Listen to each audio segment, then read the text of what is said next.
नमस्कार। 1857 की क्रांति के कारणों के विषय में बात कर रहे थे हम लोग। आज हम बात करेंगे सैनिक कारण, क्योंकि इस विद्रोह का प्रारंभ एक सैनिक कारण से हुआ था।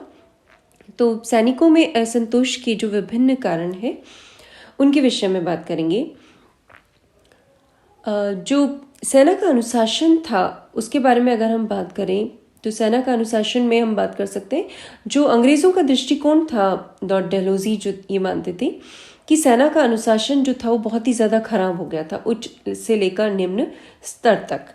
जहाँ तक हम बात करें बंगाल सेना की, तो बंगाल सेना का एक बहुत बड़ा हिस्सा जो था, लगभग 60% हिस्सा जो था वो अवध से आता था, अर्थात उसमें अवध के सैनिक थे।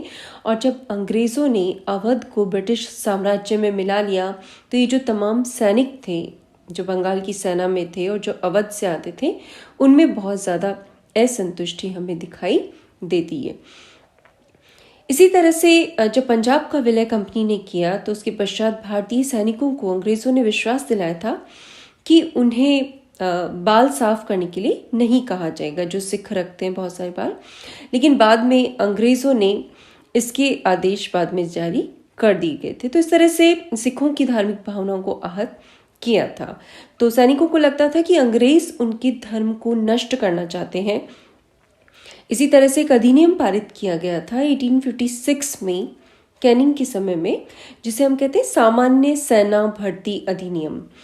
इसके अनुसार बंगाल सेना के सभी भावी सैनिकों को यह स्वीकार करना होता था कि जहां कहीं भी सरकार को आवश्यकता होगी वे वहीं कार्य करेंगे। तो सरकार के आदेश के अनुसार उन्हें कार्य करना होता था। और इस नियम के तहत भारतीय सैनिकों को समुद्र पार विदेशों में सेवा करने के लिए भेजा जा सकता था। इसके अलावा भारतीय सैनिकों की और भी बहुत सी शिकायतें थी कि उन्हें बहुत कम वेतन मिलता था, और साथ ही साथ बंगाल सेना में कुछ जातीय भेद के चिन्ह भी थे, जैसे कि उच्च जाति के जो ब्राह्मण और राजपूत थे उनको निम्न जाति के जो सैनिक थे उनके साथ समान समझा जाता था। तो ये बात भी उन्हें पसंद नहीं आती थी। इसके अलावा चूंकि अंग्रेजी साम्राज्य बहुत ज़्यादा विस्तृत हो गया था तो सैनिकों को बहुत दूर क्षेत्रों में सेवा के लिए भेज दिया जाता था, और इसके एवज में उन्हें कोई अतिरिक्त भत्ता भी प्रदान नहीं किया जाता था। चूंकि सैनिक सेवा वंशानुगत थी, इसलिए भी ये इन तमाम नियमों का विरोध किया गया था। बहुत सारे सैनिक जो अफगानिस्तान में सेवा करके आए थे उन्हें जाति से बाहर उनके ही लोगों ने कर दिया था। तो इस तरह की बहुत सारी शिकायतें थी सैनिकों को जो समुद्र पार विदेश सेवा करने के लिए भेजा जाता था, जो कि हिंदू धर्म में धर्म के अधीन नहीं माना जाता। तो इसी बात को लेकर 1824 में बैरकपुर में सैनिकों ने बर्मा के अभियान पर जाने से मना कर दिया था, और इसीलिए 47वीं रेजिमेंट जो थी वो अंग्रेज़ों ने भंग कर दी थी। तो 1824 में ये शुरुआत हो गया था। इसी तरह से 1844 में बंगाल की 4 रेजिमेंटों ने, जब उन्हें अतिरिक्त भत्ता नहीं मिला तो सिंध पर जाने से मना कर दिया गया। तो इस तरह के असंतोष के चिन्ह जो हैं वो सैनिकों में नजर आते हैं। इसी तरह से बहुत सी सेवाएं थी, जैसे कि 1854 में सैनिकों की जो निःशुल्क डाक व्यवस्था थी वो समाप्त कर दी गई थी। इसके अलावा जो सेना थी उसमें यूरोपीय और भारतीय सैनिकों का अनुपात दिन प्रतिदिन बढ़ता जा रहा था।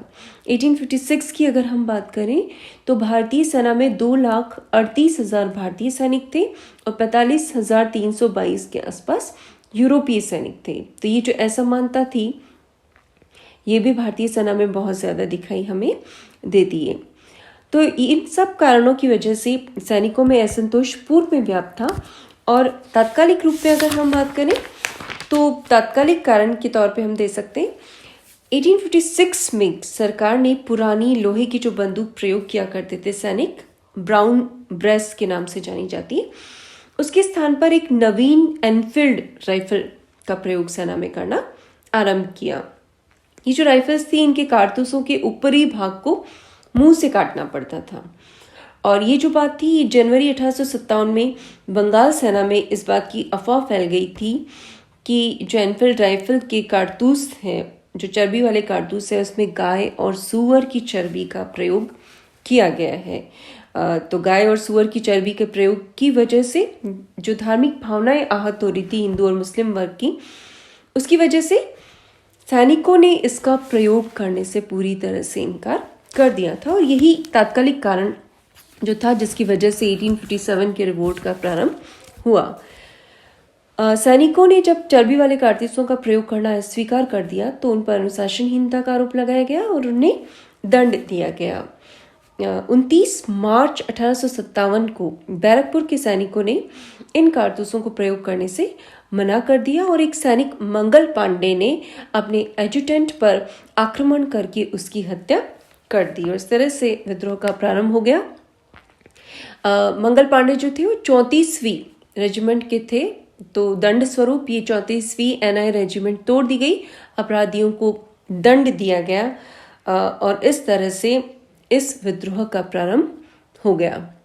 इसी तरह से मई 1857 में मेरठ में भी सेम घटना हुई। वहां पर भी इन कारतूसों को प्रयोग करने से इनकार कर दिया गया और जो सैनिक थे, जो अपराधी थे, उनको दीर्घकालीन कारावास का दंड सुनाया गया। विद्रोह आगे बढ़ता गया। 10 मई को सैनिकों ने खुला विद्रोह कर दिया और अपने अधिकारियों पर गोली चलाई और ये लोग जो थे, तमाम विद्रोही जो थे वो दिल्ली की तरफ चलने लगे और इस तरह से दिल्ली जाकर इन विद्रोहियों ने 12 मई को दिल्ली पर अपना अधिकार स्थापित कर दिया और वहां पर जो मुगल शासक थे बहादुर शाह द्वितीय, उनको अपनी तरफ से भारत का सम्राट घोषित कर दिया। तो इस तरह से 12 मई 1857 को विद्रोहियों के हाथ में दिल्ली का अधिकार चला गया और ये विद्रोह फैलते फैलते समस्त उत्तरी और मध्य भारत में फैल गया। लखनऊ, इलाहाबाद, कानपुर, बरेली, बनारस, बिहार के कुछ हिस्से, झांसी और कुछ अन्य प्रदेश, सभी में विद्रोह व्याप्त हो गया। इस विद्रोह के दौरान बहुत सारे भारतीय शासक चूंकि राजभक्त बने रहे तो अंग्रेजों को विद्रोह के दमन में उन्होंने बहुत ही अपना सहयोग दिया।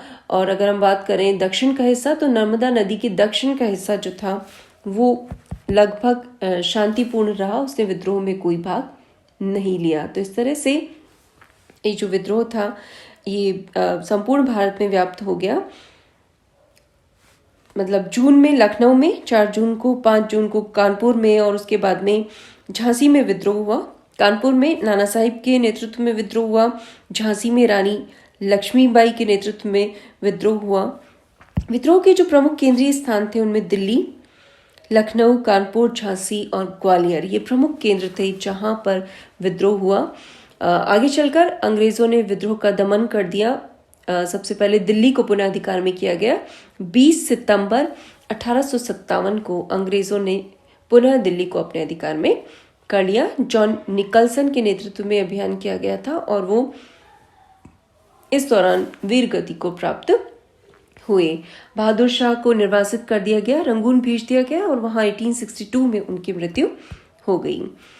आगे चलकर लखनऊ पर मार्च 1858 में अधिकार किया गया। सर कॉलिन कैम्बल के नेतृत्व में अभियान किया गया।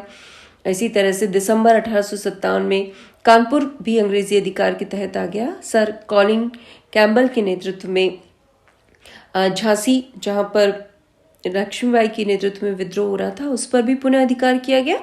सर ह्यू रोज के नेतृत्व में 3 अप्रैल 1858 को झांसी को पुनः जीत लिया गया और जून 1858 में जब ग्वालियर पर अधिकार करने की कोशिश कर रहे थे अंग्रेज, तो इस युद्ध के दौरान रानी लक्ष्मीबाई वीर गति को प्राप्त हुई। तो विद्रोह के जो प्रमुख नेता थे उनमें एक तात्या टोपे भी थे जिन्हें बाद में गिरफ्तार कर लिया गया और अंग्रेजों ने उनको फांसी प्रदान कर दी थी।